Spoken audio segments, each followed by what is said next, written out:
হাওয়া অফিসের পূর্বাভাস অনুযায়ী বুধবার থেকে বিভিন্ন জেলায় বৃষ্টি নামার কথা থাকলেও সেইভাবে বৃষ্টি দেখা যায়নি।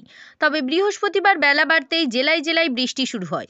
শীতের মাঝে এমন বৃষ্টি রীতিমতো স্যাঁতস্যাঁতে আবহাওয়া তৈরি করেছে। এই অবস্থায় বাড়ছে সর্বনিম্ন তাপমাত্রার পারদ। খান ইলেকট্রিক সরারহাট দক্ষিণ 24 পরগনা। হাওয়া অফিস তরফ থেকে জানা গিয়েছে, দক্ষিণবঙ্গের পাশাপাশি উত্তরবঙ্গেও এমন বৃষ্টি মুখোমুখি অধিকাংশ জেলা।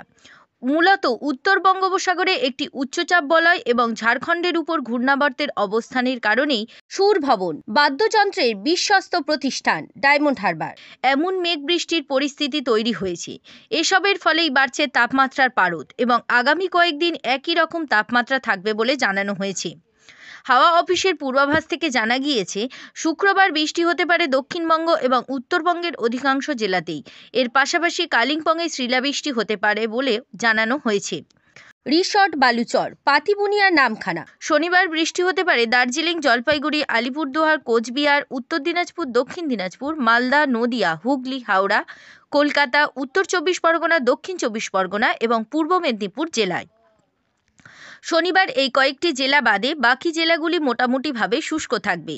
এরপর অর্থাৎ রবিবার থেকে 5ই ফেব্রুয়ারি পর্যন্ত দার্জিলিং ছাড়া আরও কোথাও বৃষ্টির পূর্বাভাস নেই। হাওয়া অফিসের পূর্বাভাস অনুযায়ী রবিবার থেকেই দার্জিলিং ছাড়া বাকি জেলাগুলির আকাশ পরিষ্কার হয়ে যাবে। তবে এরপর আবার 7ই ফেব্রুয়ারি বৃষ্টির সম্ভাবনা রয়েছে দক্ষিণবঙ্গের উত্তর ও দক্ষিণ 24 পরগনায়, কলকাতা এবং পূর্ব মেদিনীপুরে। অন্যান্য জেলাগুলি শুষ্ক থাকবে। ব্রেনিয়াক হেরিটেজ স্কুল সরিষা মহিলা বিশ্ববিদ্যালয়ের বিপরীতে এই সমস্ত ঝঞ্ঝা কাটানোর পর 8ই ফেব্রুয়ারি থেকে আপাতত রাজ্যে কোথাও বৃষ্টির সম্ভাবনার কথা জানানো হয়নি হাওয়া অফিসের তরফ থেকে।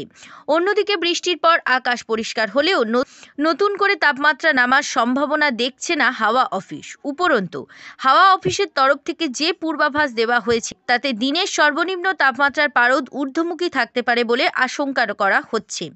তবে এখনই পুরোপুরি শীত বিদায় নেবে না, জাঁকিয়ে শীত না থাকলেও হালকা শীতের আমেজ বজায় থাকবে। ব্যুরো রিপোর্ট, জেলার বার্তা।